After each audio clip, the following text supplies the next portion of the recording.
Hello everyone, তোমরা সবাই কেমন আছো? আশা করি সবাই খুব ভালো আছো। আমরাও খুব ভালো আছি। এখন খুব ভালো আছি আর কি।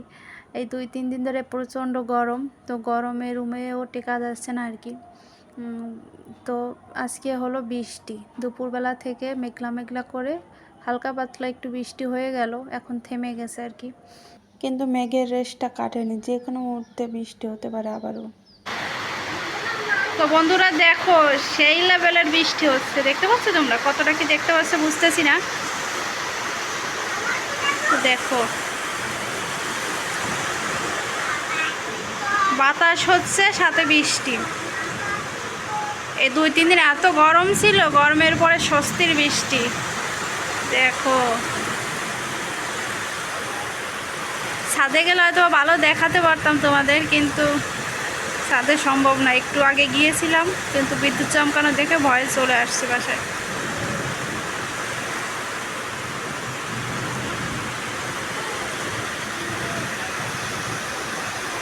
তো বন্ধুরা দেখো, আমরা একটু বাইরে বেরোবো। তো মা মেয়েতে দুজনেই রেডি। এই তো শোনা মা,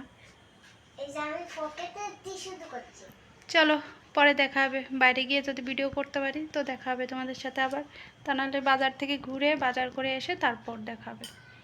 টাটা। তো বন্ধুরা আমরা বেরিয়ে পড়েছি, আর রেডি শেডি হয়ে দুজনেই টুকটুক করে হেঁটে হেঁটে এখন বাজারের দিকে যাচ্ছি। অনেক দিন পর বেরোলাম আর কি, খুব ভালো লাগতেছে। রাতের পরিবেশটা তোমাদের একটু দেখাচ্ছি আর কি। চারিপাশটায় কত সুন্দর আলো জ্বলছে, মাঝখান থেকে গাড়ি চলছে। তো অনুছিল দেখো ধীরে ধীরে একা একা হাঁটছে, আর বলছে বাবা কখন আসবে, বাবা কখন আসবে। কিন্তু ওরা আসতে একটু দেরি হচ্ছে, ও গাড়িতে উঠলো। তো আমরা একটা মলের সামনে গিয়ে দাঁড়াবো, সেখান থেকে ও আসলে পর তারপর বাজারের ভিতর ঢুকবো। তো দেখো হেঁটে হেঁটে যাচ্ছি, আর এই সেই মলটা, এখানে আমরা দাঁড়িয়ে আছি অনেক সময় ধরে আর কি। 5-7 মিনিট দাঁড়িয়েছিলাম, তারপর আমার বর আসলো। তো সেখান থেকে বাজারে গেলাম, বাজার করলাম, তারপর বাসায় আসলাম। এদিকে দেখো মেয়ে উঠতে উঠতে কষ্ট হয়ে গেছে সিঁড়ি দিয়ে আর কি। তো ছোটো বাচ্চা তো কষ্ট তো একটু হবেই, কারণ 4 তলা পর্যন্ত একা একা সিঁড়ি ভেঙে উঠলো আর কি। আর আমাদের ফ্যানটায় না মানে কি সমস্যা হয়েছে বুঝতে পারছি না। একদিন আগে রাত্রেবেলা হঠাৎ করে ফ্যান চলতেছিল, হঠাৎ বন্ধ হয়ে গেছে। তো আমার বরকে বললাম, ও বললো যে তাহলে ক্যাপাসিটার হয়তো বা নষ্ট হয়ে গেছে, ওটা চেঞ্জ করে লাগালে ঠিক হয়ে যাবে। তো বাসায় এসে ওটা ঠিক করে লাগাচ্ছিল আর কি। এদিকে দেখো, তো ফাইনালি দেখো ফ্যান ঘুরছে, কারণ গতকালকে রাতে খুব কষ্ট হয়েছিল। বাইরের থেকে হালকা বাতাস আসে, তারপরেও মানে ফ্যান না চললে রুমের ভিতর গরমই লাগে। তো ওদিকে ফ্যানটা ঠিক করতে করতে অনেকটা সময় লেগেছিল আর কি। বাইরে থেকে এসেই আগে ফ্যানটা ঠিক করার পিছনে লেগেছিল, যেহেতু গরম পড়েছে, ফ্যান না থাকলে কেমনটা লাগে বলো। বাইরে থেকে খুব একটা বাতাসও আসছে না, হালকা পাতলা। তো ফ্যানটা ঠিক করে ফ্রেশ হয়ে তারপর রান্না করে আসলাম। আর বাজারগুলো ওই ব্যাগের ভিতরেই আছে, সেটা আর বের করিনি এখনও। এখন আগে রান্নার আগে খাবারটা আর কি গরম করে নিই। দুপুরবেলা রান্না করেছিলাম, ওই তরকারি আর ডাল রয়েছে, ওটা গরম করব। আর আজকে কী হয়েছে জানো তো, হ্যাঁ, তরকারিতে না মরিচ ছাড়া রান্না করেছি। আর দুপুরবেলা রান্না করতে করতে এতটা মাথা ব্যথা করছিল, তো ওটা ভুলেই গেছি, মানে তরকারিতে যে মরিচ দেবো সেটা ভুলেই গেছি। আমার বর তরকারিতে ভাত খেয়ে গেল, কিন্তু কিছু বললো না যে ওটাতে ঝাল হয়নি, তাহলে না বুঝবো। কিন্তু আমি দুপুরবেলা খেতে গিয়ে তারপর দেখলাম যে ওটাতে ঝাল দেয়নি। তো রাত্রেবেলা ওই তরকারিটা আবার মরিচ দিয়ে তারপর ওটা গরম করলাম, তারপর খেলাম আর কি। আর গরম গরম বড়া ভেজে তারপর খেয়েছি রাতে ডালের সাথে। তো এদিকে যে বাজারগুলো আনলাম আর কি, সেগুলো এখন বের করে রাখবো জায়গার জিনিস জায়গায় আর কি। তো সকালে নাস্তার জন্য এনেছি একটা পাউরুটি, আর পেস্ট শেষ হয়ে গেছিলো, তো পেস্ট আনা হলো। আর বড় আনলো একটা স্প্রিট আর কি। আর এদিকে আনা হয়েছে করলা, শসা, আলু, পেঁয়াজ, টমেটো না সরি শুকনো মরিচ।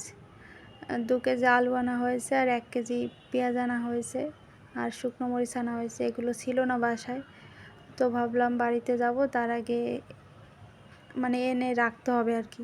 আর আজকে কালকে রান্না বান্না করতেও লাগবে, আলু একেবারেই শেষ হয়ে গেছে। তো তার জন্য ভাবলাম একটু বেশি করে নিয়ে যাই একবারে, তাহলে অনেক দিন চলে যাবে আর কি। আর মেয়ের জন্য একটা জুতো আনা হলো, যাতে ঘরে বসে পড়তে পারে। সাথে আমিও একটা জুতো এনেছি,